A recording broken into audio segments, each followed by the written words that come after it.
Hey everyone, this is a good problem to have. I'm your host, Tyler Olson. Today I'm going to be speaking with a couple, Dylan and Cambra. We're going to be talking about their particular financial situation and decisions that they're facing. Dylan is in training. Cambra is employed as a pharmacy tech, and they've got some unique decisions that they're trying to make, and we're going to be talking today. Thank you both for joining me. Thanks for having us. Happy to be here. Yeah. Very. Yeah. So, let's see. You're Dylan. You're in fellowship, is that right? Residency. It's an Residency integrated still. residency, so yeah. Okay. I have a little over 2 years left. Okay. And you're in interventional radiology, so you're out in 2028? Yep. Is that right? All right. So you're in the middle of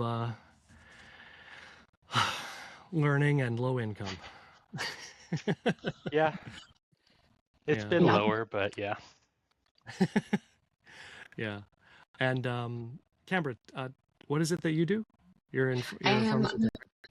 pharmacy technician, and then I have a cosmetology license that I use on the side. Okay. Okay. All right. Very cool. Well, we've had some online conversation, for several months at least, Dylan. And from what I've seen so far, and what you shared with us prior to this call, both of you are doing a lot from a financial responsibility standpoint. It's quite impressive, to be honest. And even some of your thoughts on thinking maybe you're not doing enough. That's the sense I get. Does it feel like that? It always feels like there's more we can do, yeah. Uh-huh. Yeah. Is that a good motivation, or is it painful, or both? I don't know. Both. Cambra wants to, yeah, she can speak on that a little bit. I come from a side of severe anxiety, and so when it comes to spending money, I always try to think about how much we have put away, and then every time we do spend, I usually am like, okay, but we could have done this instead.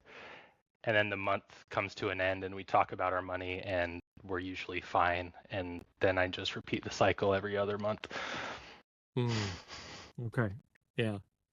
I mean, as you've updated me on your decisions and things that you're able to do, I mean, in the purview of anyone who is in the training mode, it's really great. And it's good that you have goals. Goals are good. It's good to work toward them. I venture to say, based on what we've talked about in the past, that your attending life and everything in that realm is going to be fine. Obviously, there will be some decisions that have to be made, to optimize and make sure that you're doing things the right way from a tax planning perspective and quality of life perspective. But I am curious about the now and for the next couple of years, because I think there's a strong incentive to just kind of buckle down and make things just what am I trying to say? From a spending standpoint, just bare bones, just try to get through training so you can get to the attending money, and then you can do the stuff that you want. Is that something, do you feel that way? That you want to just kind of just keep things at the bare minimum until you get there, and then you'll be then we can do what we want?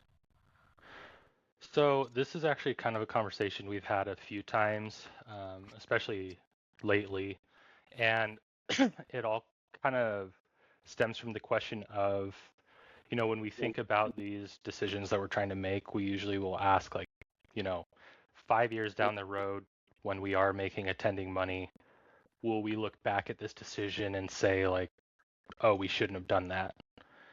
And that's kind of the lens that we try to look at it, because there are some things that realistically I know won't make a huge difference. So the timing of this is great, because we just signed a contract on a new house that we're moving to. We're still renting. We didn't buy a house. We're just moving to a separate house, just in a different neighborhood. So with that comes the expenses of security deposit and all that. but the difference of the rent was kind of one of those things. It's like very slightly more expensive than what we're paying now, but it's kind of, over the next 2.5 years, it'll be a difference of couple $1,000s, $2,000 or $3,000 in rent. And it's kind of one of those things where it's like, is that for us something that we're going to look back on and say we regret doing? Spending a little more on housing. Yeah. How much more? Per month? 75 a month. Okay. You're wondering if you're going to regret spending. Okay. So what's the housing difference? So the house is more or less a similar size, but for one, we only have one car garage right now, and so that's been kind of the bigger thing, just where we're at. Summers get unbearably hot, and so it would be nice to have, a second garage.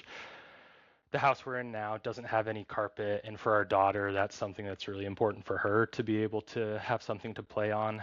And just the neighborhood is a little bit closer to some of my friends in residency. And with where we have like our church group, there's a lot of kids that are around our daughter's age in that neighborhood, and so slightly closer to the hospital as well, so a little bit less of a commute for me. So just kind of those things for us, we felt like we're worth it for these last couple of years. Yeah. Okay. Well, if you put it in like an investment performance comparison, if you were to say, well, let's... Oh, it's not a great idea. But to move? Yeah. No, I'm pretty sure he's disagreeing with you. Okay. See, this is what I mean, this is, if you invested that $75 per month in 3 years, it's about $3,000 if it performed like a typical index fund does over a long period of time. Who knows what the short term brings, but we'll just say you're missing out on $3,000. However, all the things that you just mentioned are quality of life and time savers. And there are certainly people who are in training where $75 a month is a critical difference. That's not the case for the two of you. Yeah. $3,000 in the bigger range picture of your financial plan is not even a blip. It's so small. So good job. Glad really, somebody else agrees. That's a great decision. I mean, you have you have a daughter. You're trying to create a better playing environment for her. You have some time saved with your travel. Goodness, you're busy as it is. Like how much closer are you to work with this new place? Realistically, it's only like 5 minutes closer. Each way? 5 minutes each way? Each way, yeah. And it actually puts me closer to her elementary school, is what another big difference is. This is an amazing decision. You're doing wonderful. So it's more of my commute that it's better for. Yeah. Well, and that's both very, like, that's great. Yeah. I mean, I can understand where you have, like, I appreciate you being open, Dylan, about the anxiety where that's coming from. There's that is not uncommon at all, especially because, like, yes, like you mentioned that there's been times when you had even less income. Let's talk about medical school, right? Like, you're coming from a place where income has not been just like, oh, it's always going to be there, so when you've got it, the inclination to think like, I got to protect it, I got to be careful with it and responsible with it. Spending in such a way and to such a marginal degree is really smart. Yeah, we definitely like have been keeping an eye like in budget as far as what we're willing to spend with what we're currently making. And so, we did find a place that fit within that. And so it worked. Luckily, it worked out. Yeah. The only downside is that this month has been very expensive. Sure. Like with the security deposit, you mean? Right. Now, do you get your old one back? Hopefully. We should. We should get most of it back. This is the violence of cash flow. It's the money out, and you're like, when's it gonna come in?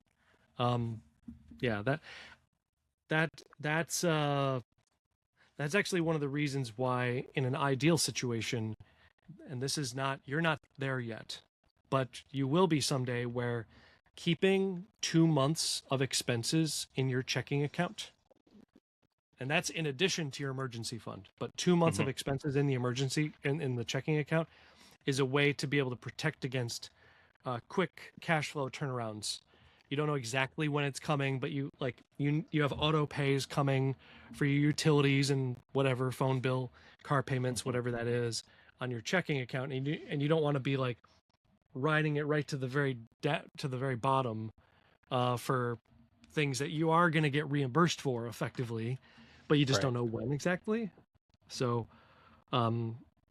I get that. And I presume you don't have the capacity to keep 2 months of expenses in your checking account at all times, right?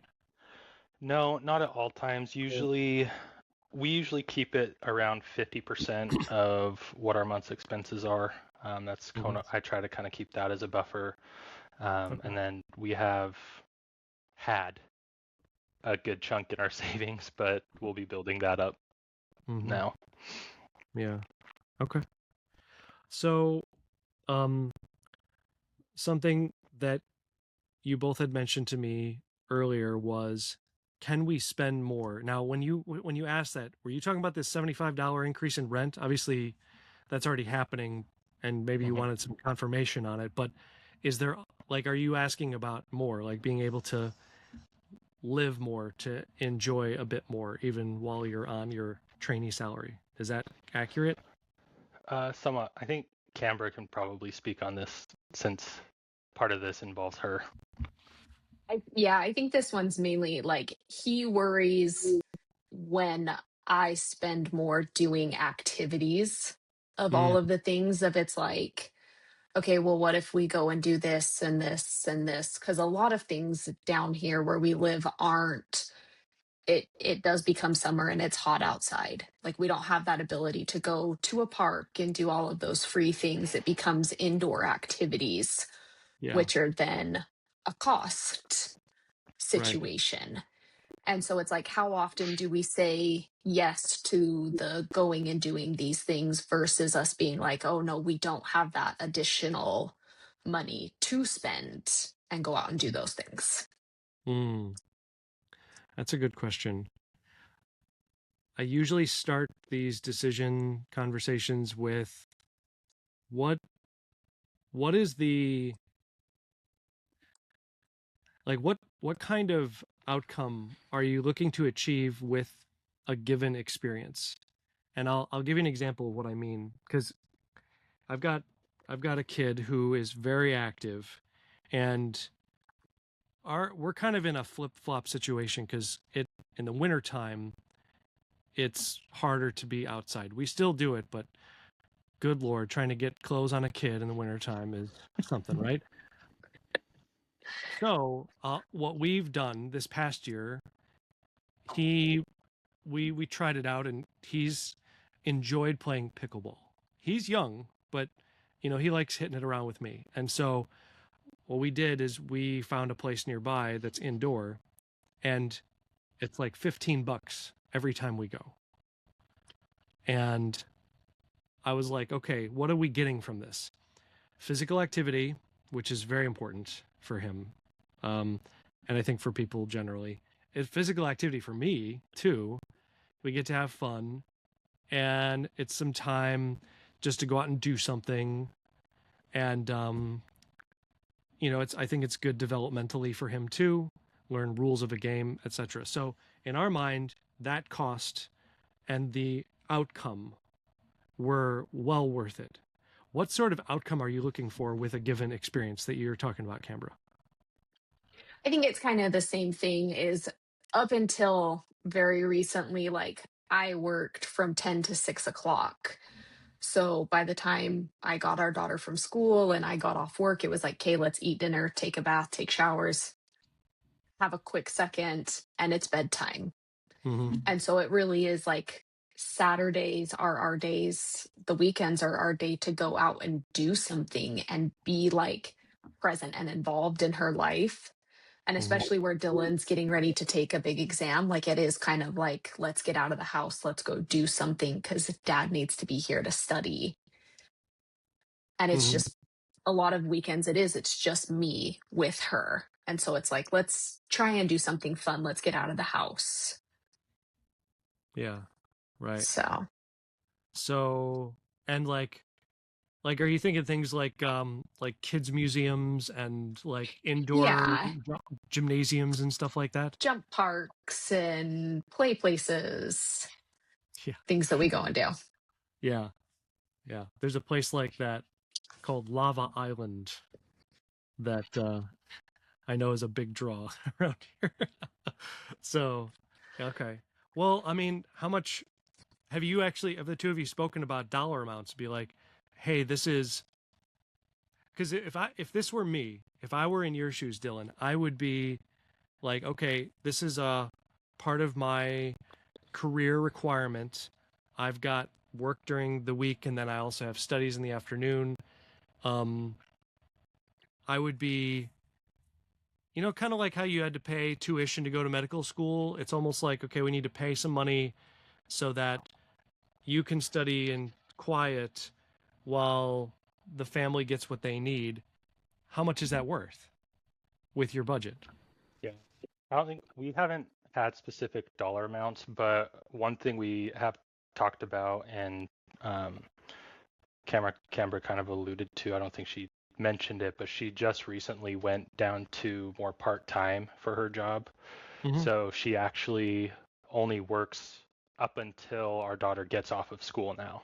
So instead of her working for another 2.5 hours, 3 hours after school, she's now off of work when our daughter's off. And we basically calculated that to make up the difference, it's essentially me picking up like one extra moonlighting shift every other month or something to cover the difference. So for us, we felt like that was one of those things as far as creating a better environment for our daughter with as far as like the time so that Cambra could spend more time with her and they could do some of those things. That was kind of the trade-off we felt was worth it.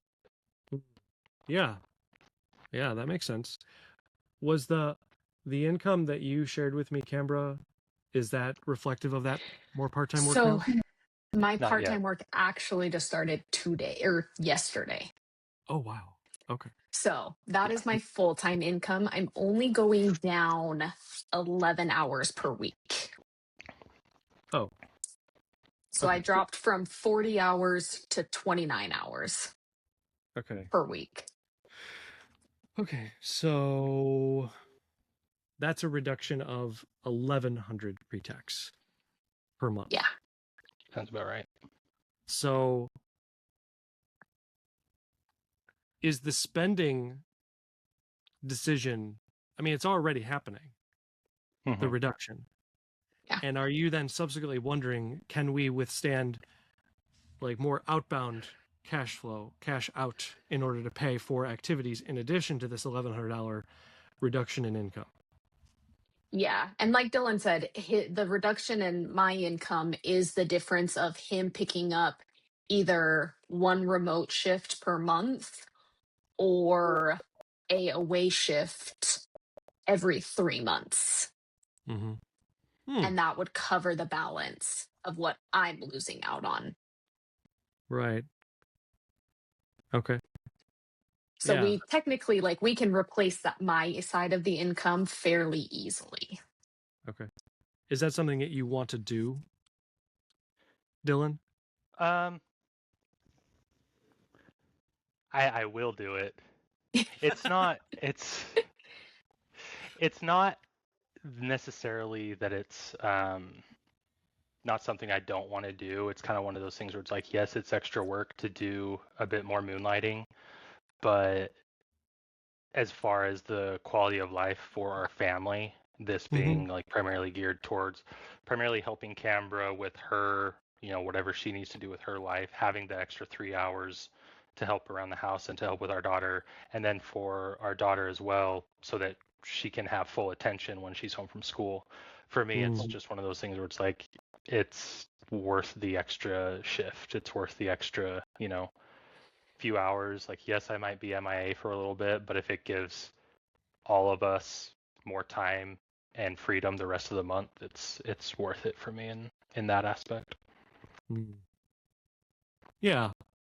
And I mean, it's not your time is limited as it is, so I can appreciate that that's not, even if the dollar amounts equate, you're like, oh well, I could just do one shift and that makes up for it. But it's like there's so much already stacked that you're doing. So I can see that not still being like a decision you got to think about carefully. Not to turn this into a therapy session, but you do need to make sure as you make these decisions that you're finding the balance that's leading to happiness for you. That you're investing in relationship with each other and with the other people in your life that matter. Don't worry, she forces date nights, so we're good there. Yeah, that's good. No, but kind of one of the things that I was thinking about that as you're kind of talking about that is where we've been. I do feel kind of proud of where we're at as far as where we've put money away and investing and stuff, and that kind of leads to the question of where we are, doing that. Do we then, have a little bit more freedom to do some of these things and not necessarily have to stress about it just with where we're kind of sitting? I feel like the answer is yes, just based on the numbers, but there's always that like low level anxiety in me, at least. Sure. Cambra's like, we're fine. I do feel that way. You are fine. Thank you. It doesn't mean that it doesn't, that it always feels that way. It doesn't mean that it doesn't feel that way, that it always feels that way, but for what it's worth, you're doing just fine. Something that might be helpful is having how couples communicate cash flow. Everyone's a little bit different. Do you find talking about money between the two of you, and not just like not just big picture stuff, but like spending rules or goals or things that are more minute? Do you like are you okay talking about it? Does it fill you with rage? Does it make you feel stressed? Do you not talk about it? Oh no, we talk about it. Okay. We talk about money. And is it fine? Like, is it good to it doesn't cause undue anxiety to talk about it, or does it? Does it cause you anxiety, Dylan? I'm getting better at it, but I also think my favorite thing that happens when we talk about money is she thinks I get mad at her when it comes to like spending, when I just like ask about, certain purchases, but like I'll only bring it up once and that's it. But we actually need to sit down. We try to sit down at the end of every month or the beginning of, the next month and kind of go over our spending. So we have yet to add up things for this month, and I think neither of us want to do it just because of everything that's happened this month. But we do try to kind of see like where we did well as far as spending and where we were like a little over the top, and try to figure out kind of what happened that month to account for that. Some of the times it's like travel, with our daughter. Her biological mom is in Tennessee, so sometimes we have to coordinate travel back and forth, and so some months that's a little bit more expensive because we have to cover flights.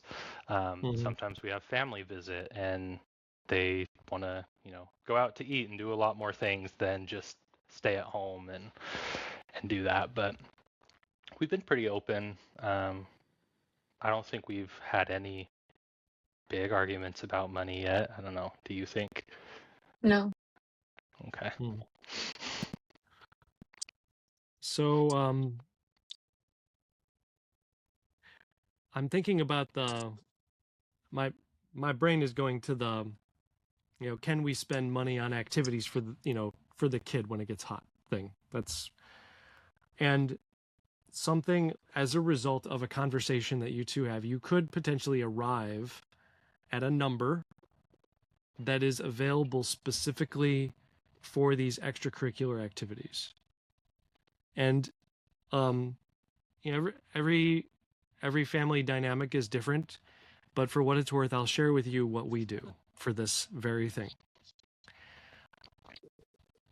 Of course, because it's my line of work, I'm in charge of the money planning in our household. However, I am not the one always, I'm rarely the one buying the stuff or paying for the activities. And so my wife, she and I, and we do not like to talk about money like together. Like I know it's ironic, right? I mean, I think it's interesting intellectually, but from how are we going to use our time together? Like we don't want to do that. So, we tried budgeting apps, doesn't work very well for us. What we figured out with this one area, and that is just the nebulous spending on stuff that doesn't fit in a box. We came up with a number per week. I write it on a sticky note and I stick it on the bathroom mirror. She sees it, I see it. And then when then she and I both know this is the extracurricular money. And then because it's not a lot, it's not like Amazon spending. And it's not like transactions that have to be, it's like, like, hey, we're going to go do this activity. You just physically write on the sticky note. And then mentally, okay, that's how much we have left for the week. And we do it on a weekly basis because it's easier to be able to pace out what that is over 7 days versus 30. So now that's just us. But there might be some way in which, after a conversation that you have about your cash flow, being able to solve for what kind of funds could we set aside so that you can take your daughter to do stuff, not feel worried about it, neither of you, about like whether it's irresponsible or like that you're hurting yourself. You come up with a number so that that's what's available per week or per month, whichever frequency works for you. What do you think about that? It's probably a good idea. Yeah, no, I do. I think that's a good idea. Not the topic I envisioned talking about today, but something that I don't think we've really thought much about. Like we have categories and things for spending, but we haven't set one out specifically for like things to do with our child. But I think that's a reasonable expense.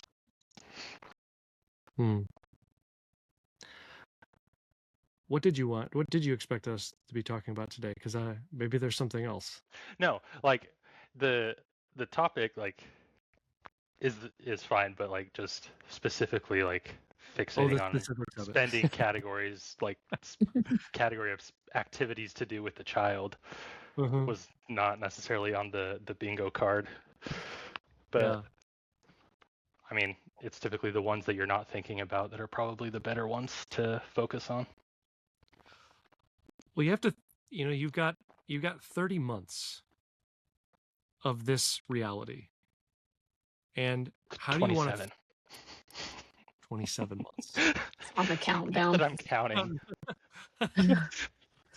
Look, residency's long, okay? Yeah. No, I think I'd be very nimble about the counting too if I were you. 27 months. Okay, you're 27 months in this reality.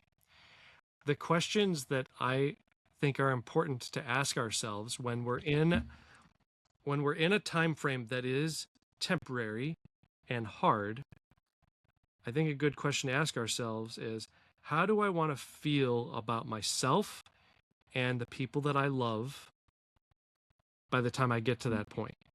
Because like all of a sudden, like a paycheck that's like, I'm making $15,000 every 2 weeks. That's great, and that can create contentment and peace and a measure of happiness. But only if it's building on top of relationships that are good and healthy already. So I know I keep turning this into mental health conversation, right? But it, to me, it's like, it's more important than maxing out your Roth IRA. Even though I know you're doing, I know you're investing and you're doing really well with it. And I'm not trying to discourage you from saving at all. I just think that it's absolutely okay to carve out some money for making sure that everyone has the what's the word? The outlets that they need, And our kids, they don't understand training, right? They're like so I know for us with our kid, there's things that we want to do or things that are like practical that may save money or they might be more efficient with time, but it would effectively be adultizing our kid. And so we go the more inefficient route, So, and that's obviously, those choices are different for everybody, but I think that might be a good way to go, but yeah. Anyway, any further thoughts on this? No, I think you're right. I think the more we've talked about it and the longer residency is gone, the more I think I'm kind of shifting toward that mindset. I think it's more like once I started moonlighting and getting a little bit of extra money, I kind of got, I wouldn't say like obsessed, but really like focused on, trying to save and do all this stuff. But the more I've done it and just kind of following online and like Twitter and seeing, a bunch of different people posting, and in talking with you, I've kind of shifted more towards exactly like what you said is, I've got just over 2 years left, and I don't want us to finish residency just being like, we didn't do anything fun, we just scraped by and pinched and saved everything when we could have, enjoyed life a bit more. So I think we're kind of gradually shifting a little bit more towards having a bit more of a lifestyle, where I think my anxiety comes in, and Cambra and I have had these conversations, is like, I don't want to get too complacent with having fun and having that lifestyle to where we are then, spending more frivolously than we need to. That's like the bigger fear that's kind of sitting inside with that. Yeah, I completely respect that concern, because that happens too. People bust out of training and they've been like a compressed spring for years, and then they just like go crazy, and not just like, and not in a way where they're like not even like where they're presently thinking, I can do whatever I want, I deserve whatever I want. They're trying to think about what's going to help them, and the paycheck comes and they're like, wow, I can do so many things with this, and they don't really, they just think about spending it in a way that they think is going to help them. Or like family members, they're like, oh, finally you're making some money, now you can help me out with this problem that I'm having. Or start paying for dinner for everybody, or like you go on vacation and you're responsible for like paying for the rental because you're the doctor that makes the high income. And if you don't have guardrails in place to protect yourself, and I do mean like even guardrails against being irresponsibly generous. Like those are important to maintain, but you're talking with each other about your money. You're already doing that. You know where your money's going. You're building the habit of saving and investing, and those habits, those will carry through into your higher income level when that time comes.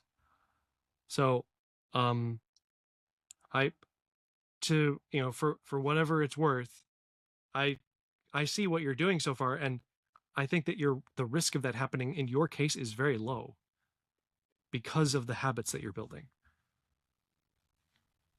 So please spend a little bit more money.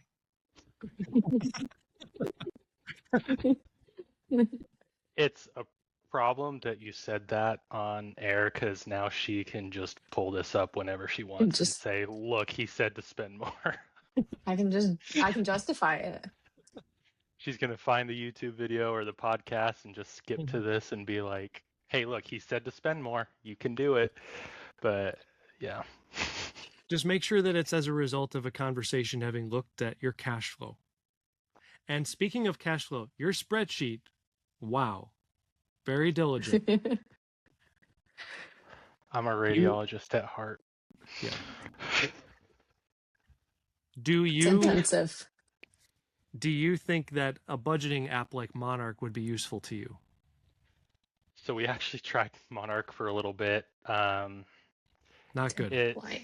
It has some good parts to it, but there's very specific things in the spreadsheet that we want to keep track of that I just don't feel like we're able to, to do. I had posted something, I think I talked to you about it, about some sort of app to track both budget and like net worth. Oh yeah. I mean, Empower calculators. Money Joe uses Empower, I think. Yeah, I used Empower for a while, and then they changed their UI, and it really bothers me. And so I've switched. I found another one. It's called Origin that I really like. That does something similar, but that's kind of, we use the spreadsheet to mostly track our spending and kind of what we're doing, and then I kind of cross-reference that with the app, and it's always off by a little bit, but it's mostly just like the spreadsheet and spending that we track things on.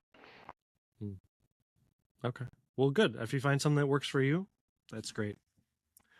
The last area that was on my radar for the two of you was your desire to buy a home after training, and how it's impacting you now. Because that question has come up a lot over the past 6 months from our messaging on I think mostly Twitter, Dylan. Yeah. Is that also something that prevails on your minds as far as spending now? Not currently. We're actually both on the same page here. Luckily, I don't think it'll be an issue, but like I said, we're renting currently. We're planning on just renting through residency, and even after residency, the plan is to keep renting until the student loans are all gone. We're not looking into buying anything until the loans are gone. The thing that we have talked about, though, is as far as when we do decide to buy or build, we know that we want to end up back home closer to family at some point. And if it works out that I, get a job in our hometown or in my wife's hometown, and we end up there right away, for both of us, family is probably the most important thing. We want to have a home for our daughter and hopefully future kids, and for their friends and extended family. We just want our home to be a place for people to gather. And Cambra can, touch on her thoughts on this in a little bit, but the thought then for me is like, at that point, is it worth it to splurge a little bit and go for the, I don't necessarily want to say like bigger, more extravagant, but like to spend a little bit more on the house because we know that it's the family environment is what's most important to us, rather than sticking to the, keep within 2x to 3x your income, you know. I know for me, it's the money thing Cambra can talk about. For her, it's more kind of life. So I'll let her explain her thoughts there. Yeah, Dylan had always kind of talked about waiting a little while after residency to build because he does want something more extravagant and just kind of more the bells and whistles and the fun things to play and do. And then we started talking about it more and being like, well, that would be more use to us when our kids are young versus when they're grown up and out of the house. Yeah. So for me, I come from a big family, and so having my family over, and I like to host. I like to have people over and cook dinners, and I want a place where we can all fit in and I don't feel squished and cramped. So So I'm I'm unclear on something. Are you now debating buying before your student loans are gone? I wasn't really thinking that. I was still thinking of paying it down first, because the goal, we're hopefully going to pay them down within like 3 years, maybe 4 or 5, Uh-huh. but relatively quick. we would like to keep a smaller lifestyle right out of residency and Uh-huh. not picture all of the income coming in and Uh-huh. pay off the loans at a faster rate. Okay. Okay. So like so the comment on the big extravagant home value when the kids are young to get there in a responsible fashion for you is to live modestly to get the loans gone so that you can buy the home as quickly as possible while the kids are still relatively young. Yeah. I think that's kind of the goal, yeah. Okay. Okay. Yeah, I mean there's a plan for that. That's sound. It's just about, I mean, you're already, yeah, the habits you're building will make that feasible. You're communicating together on a regular basis. You know where your cash is going, and you're being in interventional radiology eventually as an attending there. Your your shovel, for lack of a better term, will be massive to be able to fill that debt hole real fast. So yeah, it's just about like being intentional about it. So yeah, that's solid. So you don't, yeah, because so the idea of like we need to save for a down payment now, that's not going on in your heads. No, not currently. I think for us, if we do have extra money, I'd rather put it towards the Roths and at least getting that in place. Mm-hmm. And then while we're paying down the student loans and still renting, using Mm-hmm. money at that point to put aside to kind of start that process. Okay. Okay. Yeah. Well, man, I think the two of you are doing really well. I didn't even bother jumping into the attending life area because as I said at the outset, like that's all, it's gonna be fine. It's just about like making the right intentional decisions over the course of the next 2 years so that you feel solid. And you feel like you're you're you're on solid footing for that next step so that you can make good decisions then. So it's like it's it's not exciting, none of this. It's just it's kind of boring stuff, but you're doing it very well. Well, thank you. Yeah. One thing of note through our analysis I wanted to share with you before we conclude is you will want your insurance in various areas to be addressed. Like your auto policies are at the state minimum. Your renter's policy seems kind of low. You might want to look at increasing that coverage, but it's just commensurate with the value of your personal property. Yeah. And then, disability insurance. You do have a policy through Emeritus right now, right, Dylan? Yeah, it's also pretty low. I did want to just kind of get that in place, but essentially my last year of residency, I'll look into kind of ramping up those numbers and then like increasing the limits on those and looking into like the umbrella insurance and that kind of stuff. Mm-hmm. Yeah. And then another area is term life insurance. To my view, you don't have any yet. Is that right? Yeah, I think there's like a small policy through the hospital, but that's another one that we'll need to get. Yeah. So those decisions deserve a place in conversation. Obviously, like when we have kids, the risk is it's low, but not zero. Right. That something can happen to us. It needs to be balanced with all the other stuff that we've been talking about today. So it just needs to kind of be lumped in with the conversation. So a good thing to do would be to look at what the premiums may cost you to get something like even just like a $500,000 term policy, something like that can be like $30 a month or something in that range.